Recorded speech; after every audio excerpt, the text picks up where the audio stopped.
What's up, you guys? Welcome back to the channel and for another episode of Meet That Officer. Today we have Detective Cassandra Ward with us. She's the 2019 Officer of the Year, and we're just going to talk to her and learn a little bit about her and what she does for the Bellevue Police Department. So, welcome, Detective Ward. Thank you. So, how long have you been with the Bellevue Police Department, and what's your current role with the police department? I'm coming up on 10 years with the Bellevue Police Department. I've worked road patrol for a significant amount of time, but as of the past few years, I've been working with our Special Victims Unit as a detective. I primarily am involved with cases involving domestic violence, sexual assault, and abuse and neglect of vulnerable adults. Cool. Very rewarding work. It can be. So as a detective with our unit, we take on call rotation as well. So we're not limited to even the caseload that we receive on a daily basis, but we're also getting exposure to cases that happen outside of special victims as well. For example, as special victims detectives, we take burglary reports when we're on call. Sometimes the unfortunate circumstances that we respond to a homicide investigation.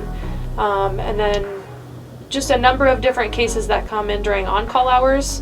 We then are able to carry those forward, which ultimately brings experience to officers that primarily work special victims, gets them exposure to outside circumstances, but also it makes our agency stronger having people experienced in multiple different facets.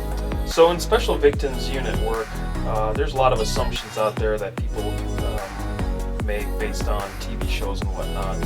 What are some of those that are spot on? Spot on. I would have to say, I think to the average person looking from the outside in, SVU work it's heavy work. I think analogy would be there's a lot of heavy lifting done, emotionally, psychologically, mentally, whatever word resonates better for you around this work. The fact of the matter is a lot of these cases people have experienced trauma. They've been traumatized in some way by witnessing violence or trauma, or being personally traumatized by an event or a series of events. So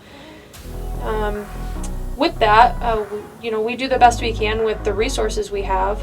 One of the vital resources we use within the Bellevue Police Department, much like other agencies surrounding, is Project Harmony. Project Harmony is a great resource for a majority of the victims we see in special victims. Those victims are not from my caseload personally because I deal with primarily adults, but there are a lot of services that Project Harmony gives our unit through interviewing children, medical exams, and a number of other things that we deal with them when we have children that are in need or in a difficult situation that they need out of. So dealing with people with trauma, it's rewarding on one hand, but at the same time it's extremely heavy work to come do every single day. So I think it's really important that people maybe not just have the perspective of, man, that's heavy work, and just be able to move on with their lives. I think we're in an age now where I think we can talk about hard things, and I think we should be more interested in what makes the hard things work. And that's why I was glad to be asked for this interview, because I don't think enough conversation happens around how hard these cases are, how much support not only the detectives need, but also that the police departments, the scrutiny we receive for these types of cases, and all the hurdles we jump through to be able to accomplish these cases for the victims. adding on to that, what are some of the things that are completely off base or incorrect or wrong based on people's assumptions on what you guys do? Well, I think the biggest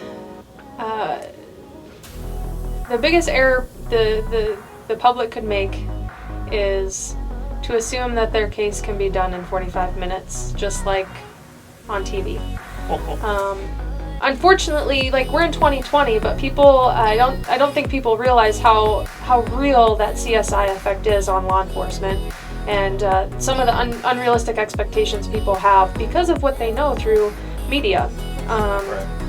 So I think just having the perspective that the justice system takes time, not to mention COVID hasn't thrown a huge wrench in that mess, but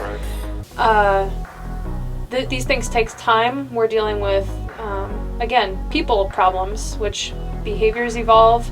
The justice system is constantly evolving or having to deal with their own hurdles and people's rights, so they get their due process, right? And those things don't happen overnight, and I think a majority of our cases are months long, especially in a case where we have successful prosecution. Right. So a lot of people ask this question because they watch TV shows and they think they know what they don't know. And one of the things that people tend to ask is, do you have a partner like Benson and Stabler? Stabler? Benson and Stabler. No. Sometimes I wish the world worked like it did on USA with Benson and Stabler, but unfortunately, no. We do have a very cohesive unit here at the Bellevue Police Station with Bellevue Police Department with special victims, but we all work independently. We partner up when we need to on the bigger cases. But I couldn't disagree that, maybe the world would be a better place if everybody operated like Benson and Stabler. What do you wish people knew about Special Victims Unit work? Well, much like other aspects of law enforcement, there is a grueling amount of paperwork involved. I can imagine. And that doesn't just, paperwork is not just involved at the end of a case, paperwork is involved throughout the case. Sometimes it's even involved before we get started. So the nature of our work sometimes is just primarily paperwork, and the more exciting, maybe more influential times are very small in comparison to the time spent on paperwork. Something that doesn't really get a lot of media attention, for probably multiple reasons, is how much time detectives spend at court. And I think any cops watching this video are going to say, bad reports, those officers go to court more. Well, that's not necessarily true for special victims crimes. It's just these are primarily felony cases we're dealing with, where these suspects are going through the full due process. So there is a lot of time spent at court, giving testimony, communicating with county attorneys in preparation for hearings, communicating with county attorneys outside of work so that we can, have that collaboration and be putting the best foot forward on a case, so we're both in the know about what is evolving at what period, because again, these cases take a significant amount of time in the court process. I think to say our caseloads are primarily 1, 2, or 3 things would be completely inaccurate. I think what people don't often know is the wide variety of types of cases we see in special victims. I think outside of anything involving property, which goes to our general crimes unit, if a person is victimized in any way, there's a good chance that it's coming to special victims. So I wouldn't want people to think that we only do child abuse, we only do domestic violence. We have detectives in our unit that deal with a wide variety of types of cases. So I know you guys work with a lot of different organizations that support you guys and donate money and whatnot, and provide services. Are there any organizations that you want to recognize, thank, give a shout out to? If so, feel free to look in the camera and tell them thank you for all they do for you guys. Absolutely. Yes. So initially, we had 3 interview rooms in our Special Victims Unit access, and those interview rooms look like what you normally see on a TV show for an interrogation room. So what was done within this past year was a side project of mine to create a soft interview room. Soft interview rooms have been well known for a long time, but now the Bellevue Police Department, we finally have a soft interview room. So that wouldn't be possible without a few different things. I attended some training last year, which most know as FETI training, Forensic Experiential Trauma Interviewing. In that training we learned that the space being approachable makes people feel more comfortable and an easier space for people to share the hard things that we need them to tell us in order to help them. So as a platform for my project to get funding for this project, so with the assistance of the Women's Fund of Omaha, I was able to attend that training, FETI training in Grand Island, Nebraska. So after I attended that training, I had basically created a platform around this side project to create this soft interview room space. With the assistance of the Bellevue Public Safety Foundation, their generous donation of funds supplied us the opportunity to be able to create this space for victims and witnesses of crime as well. So I also wanted to just reiterate, when you're looking at this camera, or at this view of me sitting in this chair, I really wanted people watching to recognize that this is what victims see when they come in to share their experience with us.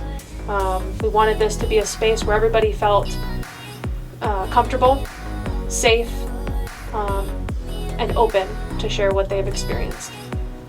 So thank you to the sponsors for not only the training that I received to be able to interview in this room, but also the funding from our sponsor to create this space. All right, that's going to be it for this episode of Beat an Officer. I want to say huge thanks to Detective Ward for taking the time out of her busy day to sit down with me and do this interview. She does tremendous work here for the police department, and there's probably countless victims and other individuals out there that would like to thank her as well. So I'd like to turn it over to her and have her add anything else that she wants to add and say to the camera, to the world. So thanks, Manny. Take the floor. You actually bring up a really good point. I think it would be bittersweet to have people go online and look up Google reviews or read victim testimonials from what happens within our station for crime victims. But at the same time, that's not their burden. That's not their burden to carry, to share with you how good of a job we're doing. That's our burden to display to the community that we're conducting thorough investigations. We're showing up for victims where they are and holding offenders accountable. So I was just thankful for the opportunity today to share my little piece of, or perspective, if you will, on how we're doing that and how I do that with my investigations as well. So continue to like, share, and subscribe. Catch you guys on the next one.